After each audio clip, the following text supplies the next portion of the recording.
ገዥ ትርክት አሰባሳቢ ትርክት ነው። ኃይል ይሰበስባል። የተሰበሰበ ኃይል ደግሞ ልማት ያፋጥናል። ነጠላ ትርክት ኃይል በታይ ነው። ልክ እንደ ቅድሙ አይነት ማለት ነው። የራስ ሰፈር ብቻ ጎልቶ ሌላው የሚነካ ከሆነ በመካከል ያለ ዝምድና እየላላ እምነት እየላላ ይሄዳል። ገዥ ትርክት ይኖረን ሲባል የወል ትርክት ሲባል እንደ ሀገር የሚያሰባስበንን ቋንቋ እንጠቀም ለማለት ነው። ይሄም በመደመር መንገድ የበለጸገች ኢትዮጵያን እውን እናርግ ነው።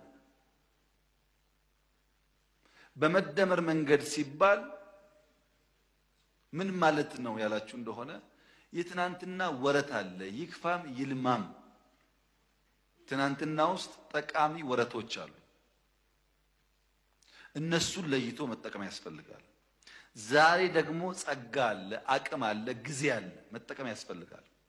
ነገ ደግሞ ተስፋ አለ።